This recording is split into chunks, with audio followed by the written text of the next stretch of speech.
Flaming garbage fire that is American politics continues to flame away, and Franken has been caught in the blaze. Plus, we'll talk about the latest with Roy. We'll do that in just a moment. But first, the news. So, the news today.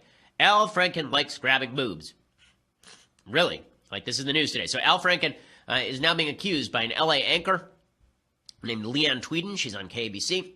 She tweeted on Thursday morning that, inspired by Representative Jackie Speier, a Democrat who encouraged anyone who had been victimized by a member of Congress to step forward, she decided to tell her story. In an essay published on KBC's website, according to DailyWire.com, Tweeden described her encounter with Al Franken, the senator from Minnesota, the man who is supposedly the new conscience of the Senate. Yesterday, he was ripping up Justice Don Willett, the Texas Supreme Court Justice Don Willett, ripping him up and down because Texas Justice Don Willett, who is very funny on Twitter, had once tweeted something about how he wanted to legalize marriage to bacon because he liked bacon so much, and Al Franken thought that this was a slap at the gay community somehow, which is weird because gay people aren't bacon. But in any case, Al Franken apparently sexually harassed / assaulted Leanne Tweeden. She said, in an essay, she described her encounter with Franken, whom she says used comedy as an excuse to be inappropriate, because comedians in Hollywood apparently are all inappropriate, from Louis C.K. to David Letterman. Tweeden, a former model, was on her 9th tour with the USO and expected to be the event MC, but quickly discovered that Franken had penned a special skit for her to perform with him, and he'd included a kiss that he insisted they practice beforehand. So here is the actual essay. Quote, he repeated that actors really need to rehearse everything and that we must practice the kiss. I said, okay, so he would stop badgering me. We did the line leading up to the kiss, and then he came at me, put his hand on the back of my head, mashed his lips against mine, and aggressively stuck his tongue in my mouth.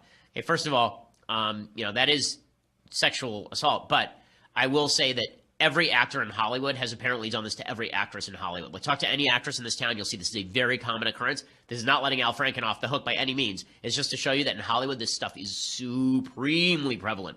He said, she says, I immediately pushed him away with both of my hands against his chest and told him if he ever did that to me again, I wouldn't be so nice about it the next time. I walked away. All I could think about was getting to a bathroom as fast as possible to rinse the taste of him out of my mouth. Okay. She said she didn't report Franken's behavior or the alleged assault to superiors, but did her best to stay out of Franken's way the rest of the tour.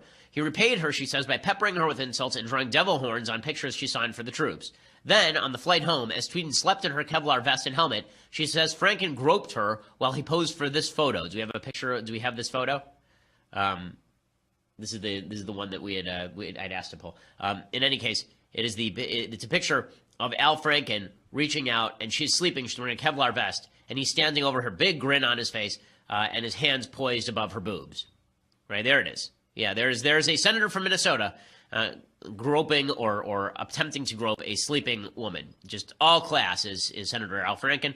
And she says, I couldn't believe it. He groped me without my consent while I was asleep. I felt violated all over again, embarrassed, belittled, humiliated. How dare anyone grab my breast like this and think it's funny? I told my husband everything that happened and showed him the picture. She claimed she was too scared to complain, worried about the potential backlash and possibility that lobbing a sexual harassment allegation against a famous comedian would have repercussions to her career, which it would. The way that it works in Hollywood, because Hollywood is a scummy place, is that if you complain about sexual harassment, no one will hire you ever again. Okay, this is reality, and it's horrifying. It's really disgusting. You're considered a hard to put up with. You're considered somebody who doesn't get it and isn't cool in Hollywood if you don't put up with men acting like pervs or anyone acting like a perv. If somebody gropes you and you say anything about it, this makes you a prude in Hollywood. Seriously. Al Franken has now responded to the allegations, saying he sends his sincerest apologies and that the photo was, quote, clearly intended to be funny. Oh, boy. He says, I certainly don't remember the rehearsal for the skit in the same way, but I send my sincerest apologies to Leanne. As to the photo, it was clearly intended to be funny, but wasn't. I shouldn't have done it. Al Franken is in serious poo-poo now. He's in serious trouble. And we're about to find out whether Democrats are flaming hypocrites, because they, of course, have been calling for Roy Moore to be expelled from the Senate if he were elected, and for ever Republicans to distance themselves from Roy Moore, the Senate Republican from Alabama. Quick correction I want to make on the show. So I keep saying for the last 2 days, the snot has addled my brain from this cold, but I kept saying that Richard Burr was the senator from Alabama. It's Richard Shelby, of course. In any case, the Democrats have been calling for Roy Moore to step down. Anyone who does not call for Roy Moore to step down is obviously horrifying. But are they saying the same things about Al Franken? Well, we know that several of the senators have been running away from questions about this. They've been legitimately running from the press. And that makes perfect sense, because none of this matters to you if it's a member of your own political party, right? There's a bunch of Sasha Stone is a writer over at, I guess, Awards Daily. And she said, sorry, but if what Al Franken is doing in that photo is sexual harassment, we're going to need a bigger boat. Come on, people, snap out of it. If someone did this to my wife, I'd punch them in the face. How's that? I think this is a pretty good standard, right? I think this is a good standard for sexual harassment / sexual assault. If someone did this to your wife, would you punch them in the face if you're a dude? Or if you're a girl, would you feel like you should punch them in the face? If the answer is yes, then it's probably, I feel like that's a pretty good standard. So Jean Shaheen, right, the Democrat from New Hampshire, she said, quote, I'm a member of the ethics committee, so I can't comment. Oh, ho, ho, ho, ho. So I guess this is how it's going to go now, right? Women, Democratic women, not quite standing by other women.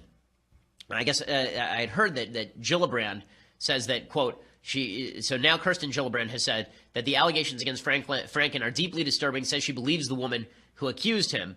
It's pretty astonishing stuff. This is the state of American politics now. So I have a proposal to fix all of this. It's actually two proposals. So proposal number one is that we should actually just have all of the Congress people stay home. I think the remote voting is the best solution to this. So all of these senators should be forced to live in the districts from which they spring and live at home with their wives and their husbands. This is the way that sexual harassment would, I think, be minimized, not because these people aren't scumbags when they're in their home district, but because Washington, D.C. is a scummy place filled with scummy people. But the other way we can do this is it's time for, I think, robot Congress. So I think we need to elect robots to Congress. Maybe that's a little extreme. But in any case, we will see whether the Democrats are giant hypocrites or whether the Democrats are not giant hypocrites in very, very short order. Obviously, some are and some aren't. What's funny about this is that Democrats really don't have any risk in getting rid of Franken.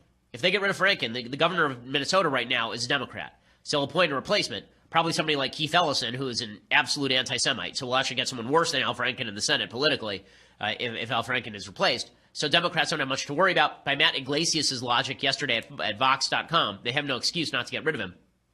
I do also want to do this flashback because you're seeing a lot of Democrats these days talk about how the Clintons should go.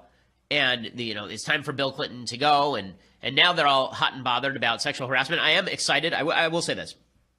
I'm excited that Roy Moore is now forcing all Democrats to be consistent about sexual harassment, right? This is the only reason why they're pretending to care about Al Franken. I don't think they deeply care about Al Franken. They certainly didn't care about Bill Clinton being a disgusting piece of garbage until the last 5 minutes or so. This is last year, I believe, Joy Behar saying that Bill Clinton's accusers were tramps on national television. I wonder if she missed the opportunity to address it in a way that the public would understand that that's just not how you behave. The big issue, I would like to apologize to those tramps that have slept with my husband. Okay, so she's calling all of them tramps, right? This is until the last 5 minutes. Now it's believe the women, believe the women. The only reason the Democrats are saying this, of course, is because they want Roy Moore gone.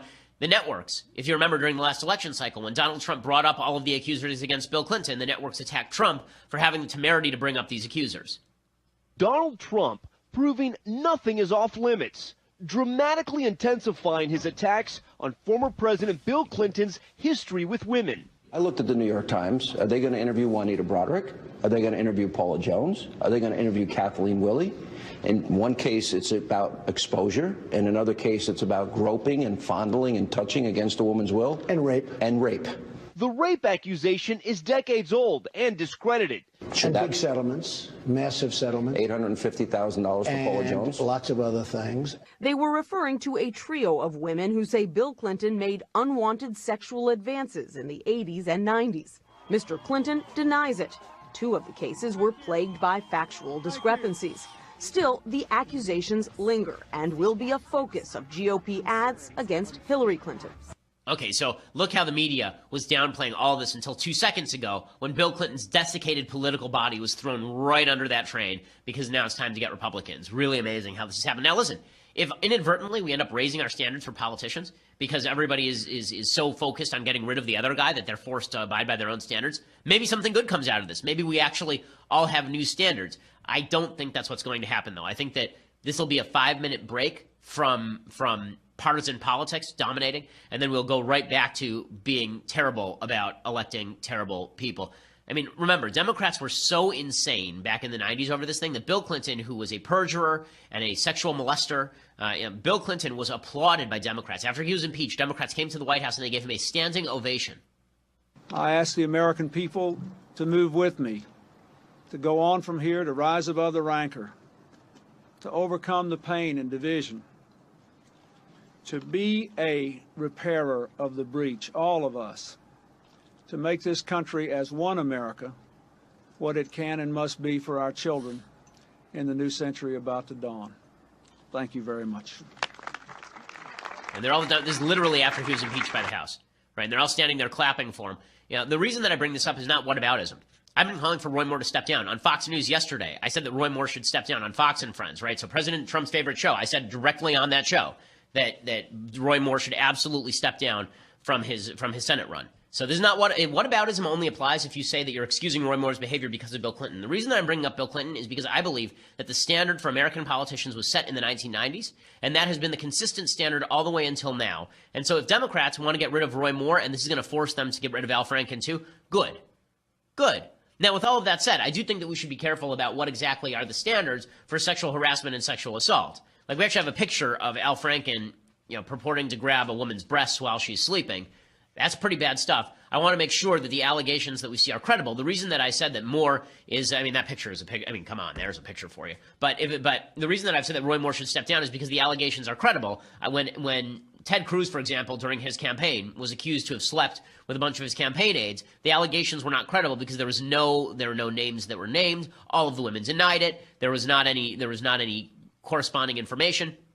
I remember during the campaign, there was a rape allegation that the media were not widely reporting against Donald Trump, and that's because the accuser's story basically fell apart pretty quickly.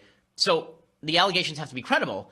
But with that said, I think that if our new standard is that credible allegations are treated as we don't want these people anywhere near the levers of power, I think that's a good thing. Maybe inadvertently we'll stumble into something better here. Okay, so before I go any further, and I do have a big announcement about my college lecture tour in just a moment, first I want to say thank you to our sponsors over at Birch Gold. So right now, if it feels like the economy is doing really well, but it still feels like it might be a little bit inflated, and you think that maybe the stock market's going to take a dive sometime in here, if you are concerned that there's going to be some shock to the real estate market, or if you just want to hedge your bet, that's why it's time to buy some precious metals. Go over to birchgold.com/Ben, and they'll give you a comprehensive 16-page kit showing how gold and silver can protect, how you can legally move your IRA plus rating with the better physical precious for this.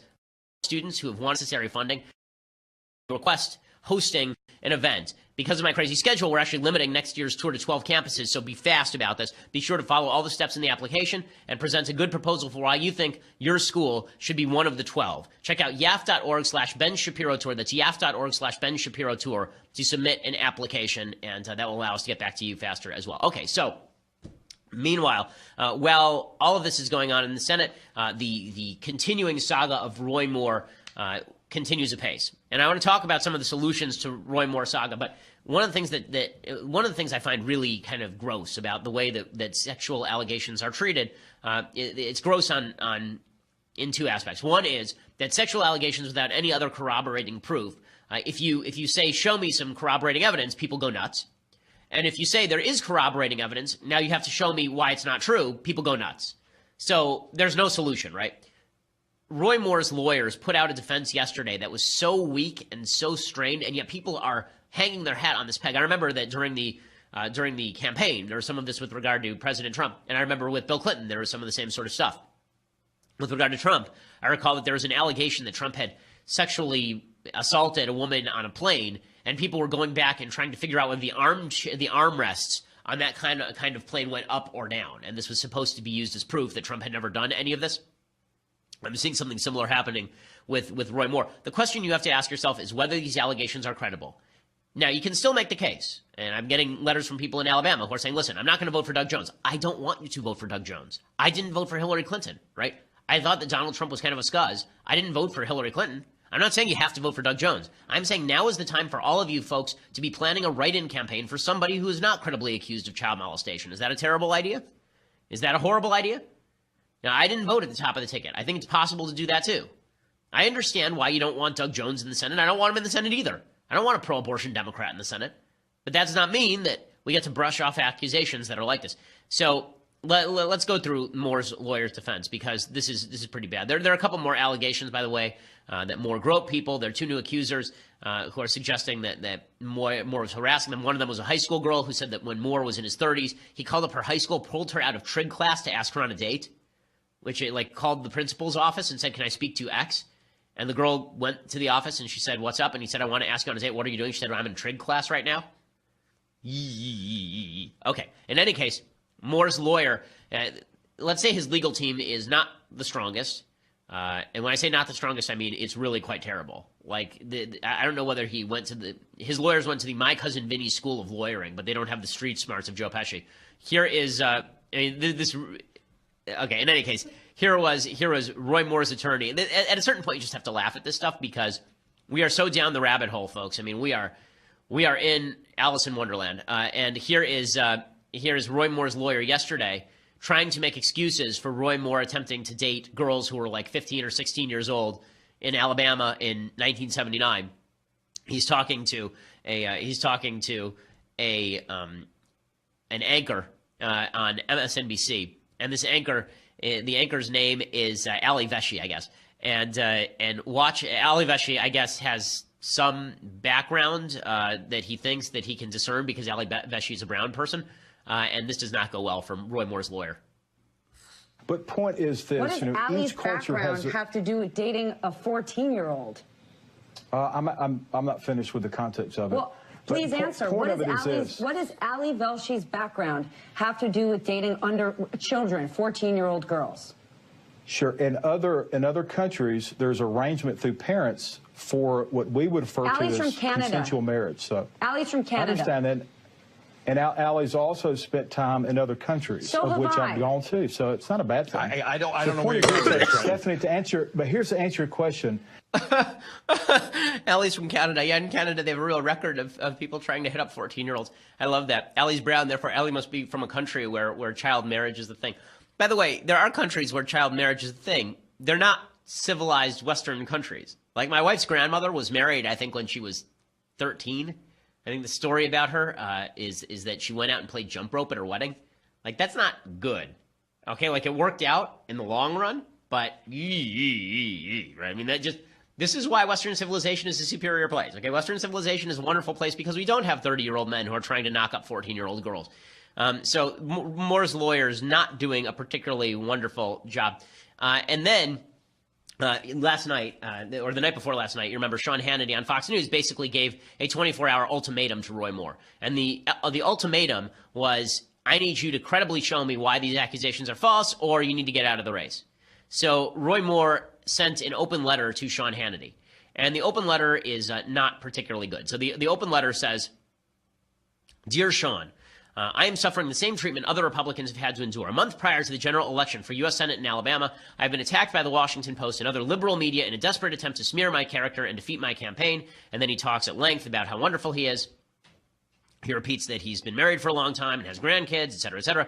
And then he says, we are in the process of investigating these false allegations to determine their origin and motivation. For instance, we have documented that the most recent accuser, Beverly Nelson, was a party in a divorce action before me in Etowah County Circuit Court in 1999. No motion was made for me to recuse. Okay, so there's a problem with this particular allegation by Roy Moore, which is that the actual judge who was assigned to this case was not Roy Moore. Roy Moore signed, I think, one document at the very, very end of the case. She never sat in a courtroom with Roy Moore, apparently. In her accusations, Nelson did not mention I was the judge assigned to her in the divorce case in 1999, because he wasn't, apparently. A matter that apparently caused her no distress at a time that was 18 years closer to the alleged assault. Yet 18 years later, while talking before the cameras about the supposed assault, she seemingly could not contain her emotions. And she says, my signature on the order of dismissal in the divorce case was annotated with the letters DA, representing the initials of my court assistant. Well, again, one of the problems is that apparently his actual court assistant of record did not have those initials at that time. So very weak defense from Judge Roy Moore in this letter to Sean Hannity, trying to convince him